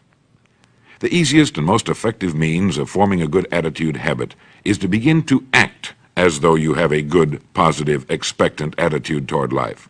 That's right. Begin right now to walk, act, and look as though you belong to this group. If you're already in the top 5%, you'll know what I mean. If you've never tried it, you'll be amazed at what happens. Actions trigger feelings, just as feelings trigger actions. Now, let me tell you of a little test you can make which will prove beyond any shadow of a doubt that a good attitude can change a person's life as dramatically as walking from a darkened room into the bright, clear light of day. Not long ago, I read a line which went, "Life is dull only to dull people." This is true, but it also could have read, "Life is interesting only to interesting people," or "Life is successful only to successful people." Now, what I'm trying to say is that you must first become, mentally, from an attitude standpoint, that which you wish to achieve. A famous restaurateur was being interviewed by a reporter who asked, "When did you become successful?" He replied, "I was successful when I was sleeping on park benches, because I knew what I wanted to do and that I would do it." In short, his attitude had been one of success, of expecting success, long before the material, the tangible rewards of success had been earned. We'll get into this particular phase of Lead the Field in record number 3, A Worthy Destination. But for now, remember that a person must act, look, and because of these things, feel successful before the success he seeks can come. Chances are you know people who seem to be what others call lucky. All kinds of good and wonderful things seem to happen to them, and they give the impression of happily sailing through life, having a wonderful time, and getting more accomplished in a year than most people do in 5. This has been figured out fairly scientifically, and if anyone will conscientiously go about the test I'm going to recommend, and stay with it every day for the next 30 days without fail, that person can join this small, happy, and extremely productive group of people. He'll find himself becoming lucky, as they say, and most of his problems will pretty well take care of themselves. Of this you can be sure. The results will be nothing short of amazing. Now, it makes no difference how good a person's attitude has been in the past. Anything can be improved upon, and it's the small refinements upon something already good that makes it great. So here's the test. For the next 30 days, act toward the world, everything and everyone with whom you come in contact, with the attitude which represents the kind of results you want to achieve. That is, if the result you want is more success in what you're doing, act as though you are already in possession of the success you seek. If you want others to treat you with admiration and respect, treat others with admiration and respect first. Have you ever stopped to think of this? Every human being on earth is the most important human being on earth as far as he or she is concerned. You may never get anyone to admit it, but it's a fact. So for the next 30 days, treat every person with whom you come in contact as the most important person on earth, remembering as you do so that as far as that person is concerned, he is. Now, the reason I say treat everyone in this fashion is mainly because this is the way human beings ought to treat each other, and because it will help you form a habit that will bring you amazing and delightful results for the rest of your life. Have you ever noticed that the higher you go in any organization of value, the nicer the people seem to become? You see, the bigger the person, the easier it is to talk to him, to get along with him, to do business with him. Do you know why? It's because he's got a good attitude, and people with the best attitudes just naturally gravitate toward the top. So for 30 days, act toward others and the world at large in exactly the same manner you want the world and others to act toward you. Treat your wife or husband as the person he or she really is, the most important person in your life, and the same with the children. Carry out into the world each morning for 30 days the kind of attitude you would have if you were the most successful human being on earth. And notice how it quickly develops into an habitual attitude. When a person does this, he should realize he has already placed himself on the road to what he seeks. He is right now in the top 5% of the people in this or any other country. He has prepared the ground and planted the seed. He has made of himself a magnet, an embodiment of that which he seeks. Before metal can be cast into a desired shape, the mold, the expectant receptacle, must first be fashioned. Before a building can be erected, the excavation must be made and the foundation laid. And before a person can achieve the kind of life he wants, he must become that kind of individual. He must think, act, talk, walk, and conduct himself in all of his affairs as would the person he wishes to become. He is then actually that person, and the things that person would have and do will naturally come to him. Almost immediately, a change will be noticed. Irritations that used to frustrate and annoy disappear. When some less informed individual gives you a bad time, stay on the track. When someone cuts in front of you with his car or acts in any other manner that shows his ignorance and lack of courtesy, don't permit yourself to drop to his level. Pity him, for that's what he really deserves. That's the very group a person doesn't want to belong to, and if he acts like them, well, let's face it, he belongs with them. There's nothing in the world that men, women, and children want and need more than the feeling that they're important, that they're needed and respected. They will give their love, their affection, their respect, and their business to the person who fills this need. So the magic word is attitude. And in summing up, a few points to keep in mind. 1. It is our attitude at the beginning of a task which, more than anything else, will affect its successful outcome. 2. It is our attitude toward life which determines life's attitude toward us. 3. We are interdependent. It is impossible to succeed without others, and it is our attitude toward others which will determine their attitude toward us. 4. Before a person can achieve the kind of life he wants, he must become that kind of individual. He must think, act, talk, walk, and conduct himself in all of his affairs as would the person he wishes to become. 5. The higher you go in any organization of value, the better will be the attitude you'll find. 6. Your mind can hold only one thought at a time, and since there's nothing at all to be gained by being negative, be positive. 7. The deepest craving of human beings is to be needed, to feel important, to be appreciated. Give it to them, and they'll return it to you. 8. Look for the best in new ideas. As someone said, I've never met a person I couldn't learn something from. 9. Don't waste valuable time broadcasting personal problems. It probably won't help you. It cannot help others. 10. Don't talk about your health unless it's good. 11. Radiate the attitude of well-being, of confidence, of a person who knows where he's going. This will inspire those around you, and you'll find good things will begin happening to you. And 12, lastly, for the next 30 days, treat everyone with whom you come in contact as the most important person on earth. If you'll do this for 30 days, you'll do it for the rest of your life. In the next recording, I'll talk to you about greener pastures. But now, in closing, remember the words of Walter Dill Scott of Northwestern University. Success or failure in any undertaking is caused more by the mental attitude even than by mental capacities. Thank you. For some time now, I've been interested in a discovery about human behavior called self-image psychology. You may already be familiar with the self-image idea. This is the principle that each of us is controlled by his mental picture of himself. If you've thought much about it, I'm sure you agree that a good self-image is vital to our happiness and to the achievement of our goals in life. But if you aren't yet familiar with this new idea, let me introduce it by quoting my old friend Dr. Maxwell Maltz, who said, "The most important psychological discovery of this century is the discovery of the self-image." Our self-image is our own conception of the sort of person I am. Each of us builds a self-image out of his beliefs about himself. It's unconsciously formed from past experiences, our successes and failures, our humiliations and triumphs. It determines the way we interpret other people's reactions to us. In short, this mental picture we have of ourselves turns out to be a kind of life-governing device. Now, that's the most significant part of the whole self-image principle, that our mental picture determines our interpretation of everything that goes on about us, our reactions to life and other people, our feelings, thoughts, actions, even our abilities. We are the person we believe ourselves to be, if we're anywhere near normal, and we're consistently that person in everything. Now, it's interesting, isn't it? It's exciting, too, when we realize that our self-image can be changed. If for one reason or another we've developed an image that's too limited to permit our achieving maximum results in life, that image can be enlarged, improved. There's one point to keep in mind here, though. We can't outgrow the limits we impose on ourselves. Our thoughts, habits, even our abilities must be those of the person we believe ourselves to be. We can set new limits in place of old ones, but we can't surpass the limits of our current self-image. There's a story about a Wisconsin farmer who was walking through his fields one day when he stumbled over a little glass jug in his pumpkin patch. Out of curiosity, he poked a young pumpkin through the neck of the jug, being careful not to break the vine. Then he placed his little experiment back on the ground and walked away.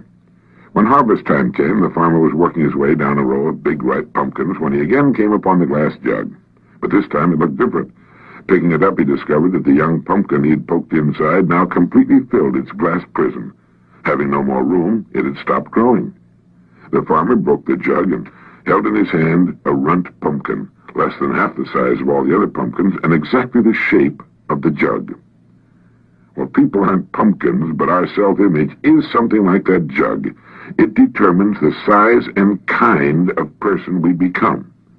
The similarity ends with the fact that we can remove our self-imposed limitations by enlarging our self-image. We form a mental picture of ourselves through experience, and we can change that picture the same way, through experience. If the actual experience we need is not available to us, we can, according to self-image psychology, create that experience synthetically.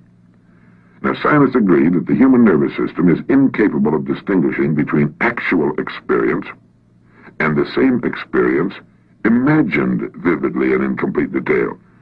Worry is a good example of this synthetic experience.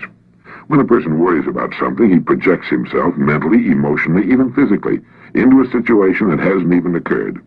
The man who worries intensely about, well, say, failure, finds himself experiencing the same reactions that accompany actual failure, feelings of anxiety, inadequacy, and humiliation, and eventually headaches and an upset stomach. As far as his mind and body are concerned, he has failed, and if he worries about it long enough, if he concentrates on failure intensely enough, he will upset himself to the extent that he will fail, and he'll get sick. Now, everything can be used in either of two ways, positively or negatively, constructively or destructively. Worry is the negative use of creative imagination. It's a negative synthetic experience. But most people apparently never realize that positive results, just as real as the negative results of worry, can be achieved through using our imagination constructively. Our minds are complex and marvelous, but like electronic computers, they can only act on the data we feed them. The man who worries about failure is unwittingly defeating himself. He's feeding his mind the wrong data. If he spent the same amount of time visualizing success as he spends thinking about failure, he could reverse the process of synthetic experience. Instead of anxiety, he could develop confidence, self-assurance, poise, and a feeling of well-being would replace apprehension. By concentrating on the success he desires, by synthetically experiencing that success, he can expand his self-image into that of a person for whom success is normal, expected. Why not practice holding the self-image of the person you most want to become? This is the person you can become. If you feel you'd like to enlarge your self-image, then I'd like to invite you to join me in some image building. During the next few weeks, listen to this message at least once a day. This way you'll firmly implant in your mind the concept of the self-image. Use your spare moments to concentrate on your goals and the greater success you seek. Analyze your past successes and formulate ways your success can be increased in the future. While on the way to work, between appointments, while waiting to see a client, these are all excellent times for directing your attention to positive, constructive thoughts. Put more into the positive use of your imagination than you ever put into its negative use, worry. You're merely reversing the same creative process. Now it's working for you instead of against you. Now, since the mind works best when we feed it only one set of instructions, do not worry if you can help it during the course of this exercise. Your creative imagination can enlarge your self-image appreciably in just 3 weeks, and it will if you just let it. Nobody pokes us into glass prisons beyond which we can't grow, but all too often, almost unknowingly, we set unnecessary limits for ourselves by holding a self-image that's restricted, inadequate for the full realization of our potentialities. Each of us is, at this moment, the product of all his thoughts and experiences and environment up to this point. Through thought, we can control to an almost unbelievable degree both our experience and our environment from here on. Whether or not we choose to direct our own course through life is entirely up to us. The important thing is to know that it can be done. This is Earl Nightingale, and thank you.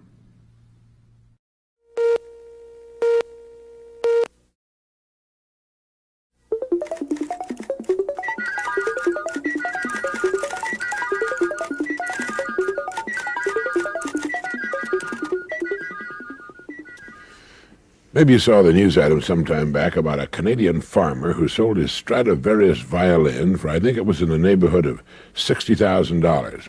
He sold it to the same New York City dealer he had bought it from many years before.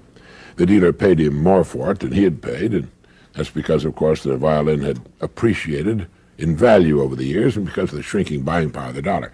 But the farmer sold his precious violin by the world's most famous violin craftsman because, as he put it, I'm getting old and I have no children to leave it to. And by getting it back in the hands of the dealer, he knew that it would wind up with someone who would treasure it as he had. Antonio Stradivari, the Italian violin maker, lived from 1644 to 1737. That's 93 years at a time when the average lifespan was about 30. He worked alone, although later in his life his sons helped him. No committee advised him. No one made decisions for him. His tools were primitive, but that was not important. He put himself into his work. All the world's tools couldn't make up for that. When he was finished with an instrument, when he was sure that his work measured up to his own personal standards, he signed his name to it. And today, more than 200 years later, his name is a household word all over the world. Everybody's heard of Stradivarius, the Latin form of the name that he inscribed on his violins. Throughout history, there have always been men with similar standards of excellence. Authors such as William Shakespeare, artists like Leonardo da Vinci, craftsmen like furniture maker Thomas Chippendale and silversmith Paul Revere. Everything they did was done well, not because it had to be, but because they wanted it to be. They had only to please themselves, yet the products of their fertile minds and skillful hands are still collected and admired today. What is it that causes one person to take pride in what he does, while others give little or no thought to the quality of their work at all, do you know? Of course, when we talk about Stradivari or Da Vinci, we're talking about great geniuses, towering talents who found their media and became great in them. There have been many other fine violin makers and artists who took just as much pride and care in their work, but lacked the same quality of talent. There are even today many thousands of craftsmen who will not turn out shoddy work and who are proud to sign their names to their creations. They're in the minority, perhaps. They've always been in the minority. But the respect for quality never changes. It still commands the highest price. It's still revered wherever we find it. And the person creating it has gained for himself two precious assets. First, he's built the kind of security that lasts a lifetime. He need never worry about his income. And second, his work is a source of satisfaction and joy to him. He derives deep satisfaction from being an uncommon person. And now a moment for this message. People who set their own high standards to which they make themselves measure up lead enjoyable, exciting lives. Each task they begin is a fascinating contest to achieve their own standards of excellence. Thank you.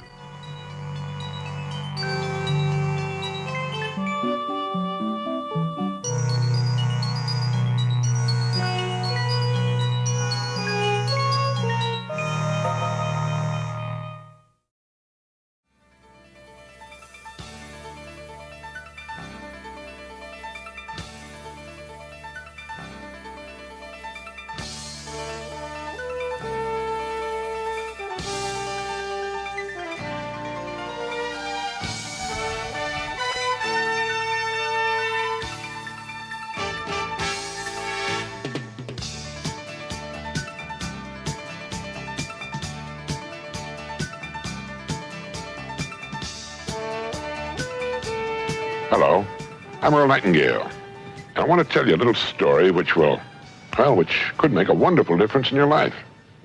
Now, if you already know about everything I'm going to say, you're a remarkable person, and according to the latest statistics, you belong to the top 5% of all the working people in the world. You're to be congratulated.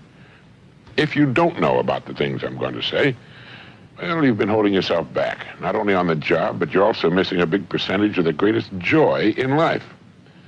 I want to talk about your boss and your relationship with him. How you handle this relationship will determine your success or failure. It will determine how much money you make or do not make. And it will determine whether you're a happy person or an unhappy person.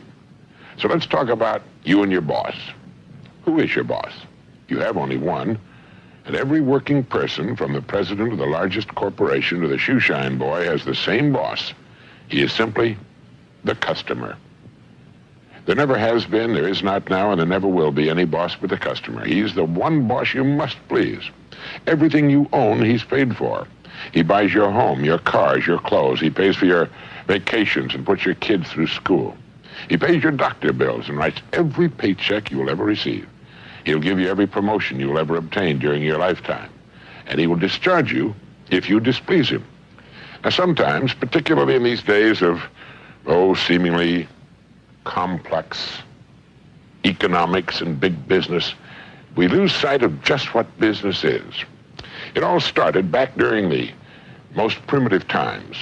A man, in order to fend for himself and his family, had to provide his own food and his own shelter.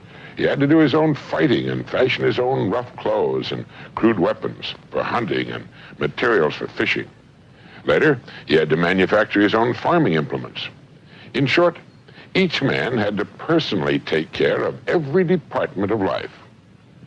Now, naturally, it came about that men and women with certain talents appeared. One was particularly adept at fashioning spears, another at fishing, another at hunting, another at making garments, and so on. And it was only natural that soon these individuals found that they could best spend most of their time in the pursuit of that which they were most talented at and trade their production for the production of others. As a result, the man who made spears found that others would give him a share of their food, clothing, and so on if he'd provide them with spears. Thus, trade and commerce began. Now, it's far more complex today, but still based on the same principle.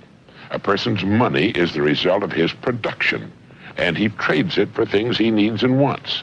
And it's here that logical discrimination comes into the picture. Now, since his money is the result of his work, it's left to his discretion where he spends it. And it's here that he assumes the role of boss. He will spend his money only with those whom he feels have earned it. And this is as it should be. You and I are exactly the same way. If someone treats you badly in any way, well, you instinctively feel that he hasn't earned your business, and you will withhold it from him. And our prosperity as individuals hinges directly on our attitude toward what we do for a living.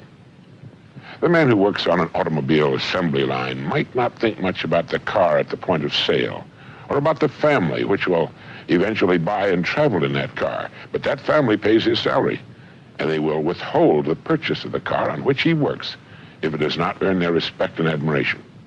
If you doubt this, even for a moment, think of the cars which once were popular and which can no longer be seen on the road. This applies to all products. Having earned a successful place in the economy should never be confused with keeping it. It must be earned every day, year in, year out. There's not a company that could not go out of business. Everything depends on how the boss is treated, the boss being the customer. And yet the customer is eminently fair, just as you are. He can be won back, and if he's treated with the importance he deserves, he can, in a few years, bring a lot of other people into your place of business. Now, let me tell you something you may not have thought about. If you got in your car and started driving across the country, you'd pass many thousands of businesses, from small restaurants, drugstores, grocery stores, and gas stations to great sprawling corporate complexes covering hundreds of acres and employing thousands of people. By simply looking at each one, you can tell how they're treating the boss. Did you know that your rewards are in exact proportion to your service? Well, that's right. We're paid exactly what we earn, but no more. And you can tell by looking at any business exactly what it has earned by seeing what it has. And it's the same with people. We get back exactly what we earn, but not a penny more. And this, again, is just the way it should be.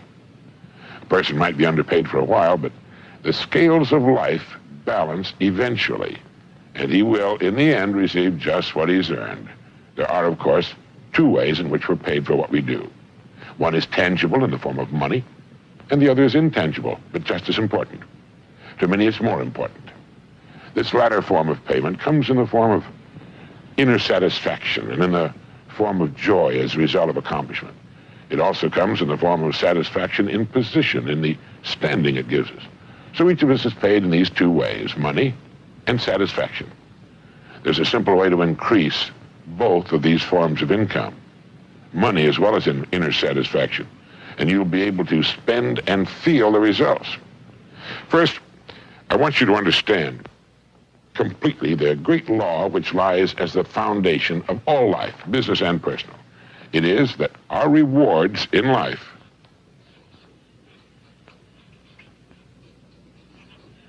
will always be in exact proportion to our service.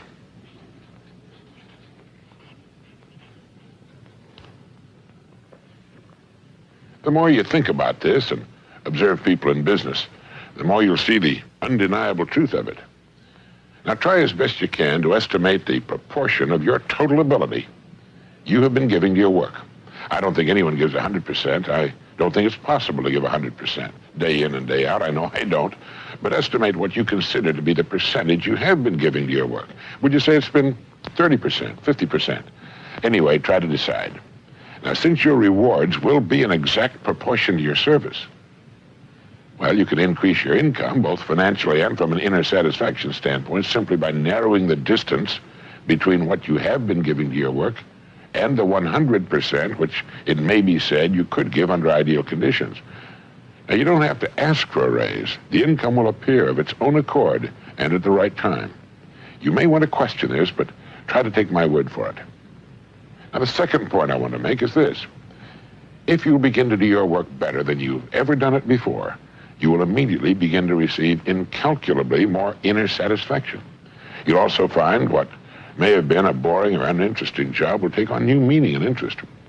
No matter what it is you do during the entire working day, try in every case to do a little more than you have to, more than you're being paid for, because unless you do more than you're being paid for now, you can't justify an increase in pay. And the third point I want to make is this. Each of us is interdependent.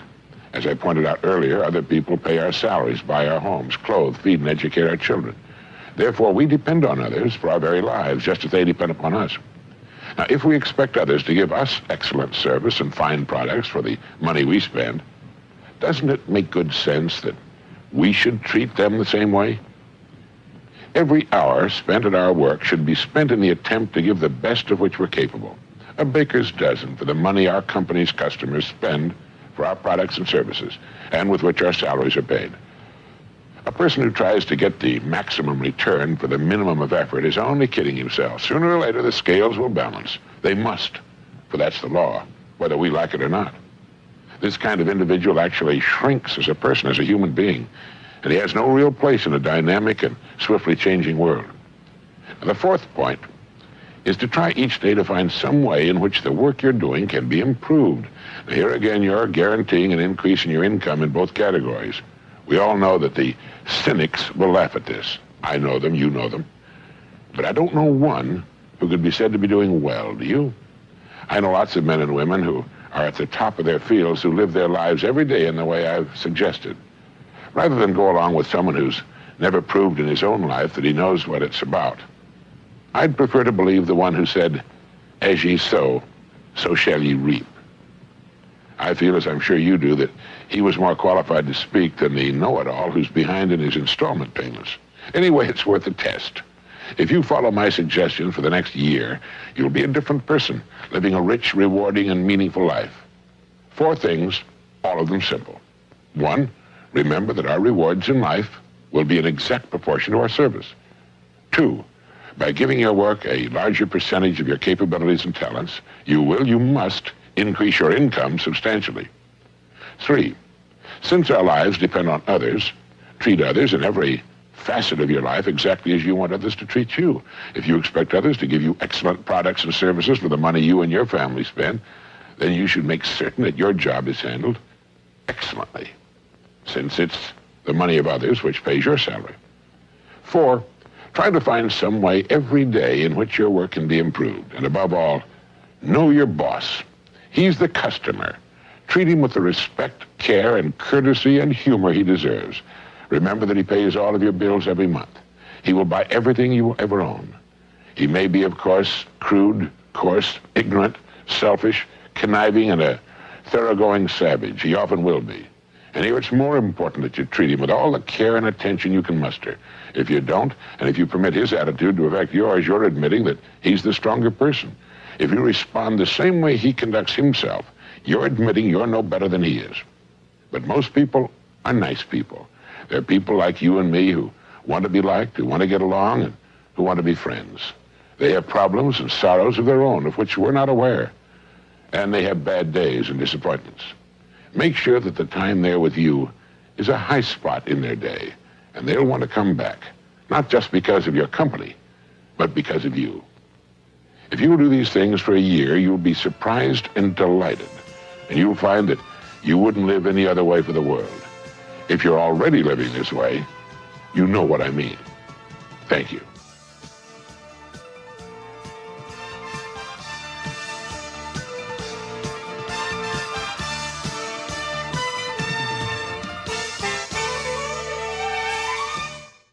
This is Earl Nightingale. I'd like to tell you about the strangest secret in the world. Some years ago, Albert Schweitzer, the great doctor and Nobel Prize winner, was being interviewed in London, and a reporter asked him, "Doctor, what's wrong with men today?" The great doctor was silent for a moment, and then he said, "Men don't think. It's about this that I want to talk with you. We live today in a golden age. This is an era that man has looked forward to, dreamed of, and worked toward for thousands of years. But since it's here, we pretty well take it for granted. Ours is a land of abundant opportunity for everyone. But you know what happens? Let's take 100 men who all start even at the age of 25. If you asked any one of them if he wanted to be a success, he'd tell you that he did. And you'd notice that he was eager toward life. There was a certain sparkle to his eye, an erectness to his carriage, and life seemed like a pretty interesting adventure to him. But by the time these 100 men reach the age of 65, only 5 will have made the grade. Only 5 are successful. When we say only 5% achieve success, we have to define success, and here's the definition. Success is the progressive realization of a worthy ideal. If a man is working toward a predetermined goal and knows where he's going, that man is a success. If he's not doing that, he's a failure. Success is the progressive realization of a worthy ideal. Rollo May, the distinguished psychiatrist, wrote a wonderful book called Man's Search for Himself. And in this book he says, the opposite of courage in our society is not cowardice, it's conformity. A survey was made one time that covered a lot of men, working men, and these men were asked, "Why do you work? Why do you get up in the morning?" 19 out of 20 had no idea. They simply said, everyone goes to work in the morning, and that's the reason they do it, because everyone else is doing it. And there you have the trouble today. It's conformity. People acting like everyone else without knowing why, without knowing where they're going. Now, we learn to read by the time we're 7. We learn to make a living by the time we're 25. Usually, by that time, we're not only earning a living, we're supporting a family. And yet, by the time they're 65, the great majority hasn't learned how to become financially independent in the richest land that has ever been known. Why? They conform. They're acting like the wrong percentage group, the 95% who don't succeed. Why do these people conform? Well, let's get back to our definition of success. Who succeeds? The only man who succeeds is the man who is progressively realizing a worthy ideal. He's the man who says, I'm going to become this, and then begins to work toward that goal. He succeeds because he knows where he's going. Think of a ship leaving a harbor, and think of it with a complete voyage all mapped out and planned. The captain and crew know exactly where the ship is going and how long it will take. It has a definite goal, and it will reach that goal. Now let's take another ship, just like the first, only let's not put a crew on it, or a captain at the helm. Let's give it no aiming point, no goal, no destination. We just start the engines and let it go. I think you'll agree with me that if it gets out of the harbor at all, it will wind up on some deserted beach, a derelict. It can't go anyplace because it has no destination and no guidance.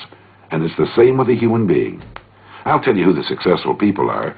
A success is the school teacher who's teaching school because that's what he or she wanted to do. The success is the woman who's a wife and mother because she wanted to become a wife and mother and is doing a great job of it. The success is the man who runs the corner gas station because that's what he wants to do. The success is the successful salesman who wants to become a top-notch salesman and grow and build with his organization.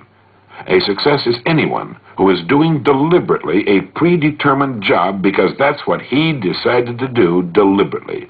But only 1 out of 20 does that. That's why today there really isn't any competition unless we make it for ourselves. Instead of competing, all we have to do is create. For 20 years, I looked for the key which would determine what would happen to a human being. Was there a key, I wanted to know, which would make the future a promise that we could foretell to a large extent? Was there a key that could guarantee a person's becoming successful if he only knew about it and knew how to use it? Well, there is such a key, and I've found it. Here's the key to success, and the key to failure. We become what we think about. Now let me say that again. We become what we think about. Throughout all history, the great wise men and teachers, philosophers and prophets have disagreed with one another on many different things. It's only on this one point that they're in complete and unanimous agreement. Buddha said, All we are is what we've thought about. Marcus Aurelius said, "A man's life is what his thoughts make of it." Disraeli said, "Everything comes if a man will only wait." I've brought myself by long meditation to the conviction that a human being with a settled purpose must accomplish it, and that nothing can resist a will that will stake even existence for its fulfillment. Ralph Waldo Emerson said this, "A man is what he thinks about all day long." William James said, "The greatest discovery of my generation is that human beings can alter their lives by altering their attitudes of mind." And George Bernard Shaw said, "People are always blaming their circumstances for what they are. I don't believe in circumstances. The people who get on in this world are the people who get up and look for the circumstances they want, and if they can't find them, make them." Well, it's pretty apparent, isn't it? We become what we think about.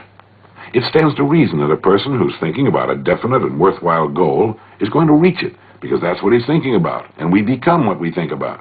Conversely, the man who has no goal, who doesn't know where he's going, and whose thoughts must therefore be thoughts of confusion and anxiety and fear and worry, becomes what he thinks about. His life becomes one of frustration, fear, anxiety, and worry, and if he thinks about nothing, he becomes nothing. You see, the human mind is the last great unexplored continent on Earth. It contains riches beyond our wildest dreams. It will return anything we plant in it. Now, you might say, but if that's true, why don't people use their minds more? Why don't they till their fertile mental soil? We have the answer to that, too. Our mind comes as standard equipment at birth. It's free, and things that are given to us for nothing we place little value upon. Things that we pay money for, we value. The paradox is that exactly the reverse is true. Everything that's really worthwhile in life came to us free. Our minds, our souls, our bodies, our hopes, our dreams, our ambitions, our intelligence, our love of our families and children and friends. All these priceless possessions are free. But the things that cost us money are actually very cheap and can be replaced at any time. A good man can be completely wiped out and make another fortune. He can do that several times. Even if our homes burn down, we can rebuild them. But the things we got for nothing, the really valuable possessions, we can never replace. The human mind isn't used merely because we take it for granted. It can do any kind of a job we assign to it, but generally speaking, we use it for little jobs instead of big important ones. Universities tell us that most of us are operating on about 10% of our abilities. Decide now. What is it you want? Plant your goal in your mind. Give yourself direction and a destination. It's the most important decision you'll ever make in your life. You see, the very law that gives us success is a two-edged sword. We must control our thinking. The same rule that can lead a man to a life of success, wealth, happiness, and all the things he's dreamed of for himself and his family, that very same law can lead him into the gutter. It's all in how he uses it, for good or bad. This is the strangest secret in the world. Remember these words from the Sermon on the Mount, and remember them well. Keep them constantly before you. Ask, and it shall be given you. Seek, and ye shall find. Knock, and it shall be opened unto you. For every one that asketh receiveth, and he that seeketh findeth, and to him that knocketh it shall be opened. It's as marvelous and as simple as that. In fact, it's so simple that in our seemingly complicated world, it's difficult for an adult to understand that all he needs is a purpose and faith. Above all, don't worry. Worry brings fear, and fear is crippling. The only thing that can cause you to worry is trying to do it all yourself. Know that all you have to do is hold your goal before you. Everything else will take care of itself. Remember also to keep calm and cheerful. Don't let petty things annoy you and get you off course. Prosperity is founded upon a law of mutual exchange. Any person who contributes to prosperity must prosper in turn himself. Sometimes the return will not come from those you serve, but it must come to you from someplace, for that's the law. For every action, there is an equal and opposite reaction. There are no exceptions to a law. You can drive down any street in America, and from your car estimate the service that's being rendered by the people living on that street. Had you ever thought of this yardstick before? It's interesting. Once this law is fully understood, any thinking person can tell his own fortune. If he wants more, he must be of more service to those from whom he receives his return. If he wants less, he has only to reduce this service. This is the price you must pay for what you want. If you believe you can enrich yourself by deluding others, you can end only by deluding yourself. It may take some time, but just as surely as you breathe, you'll get back what you put out. The prisons, and we're going someplace, so we should make our time here an exciting adventure. The architect of the universe didn't build a stairway leading nowhere. And the greatest teacher of all, the carpenter from the plains of Galilee, gave us the secret time and time again. As ye believe, so shall it be done unto you.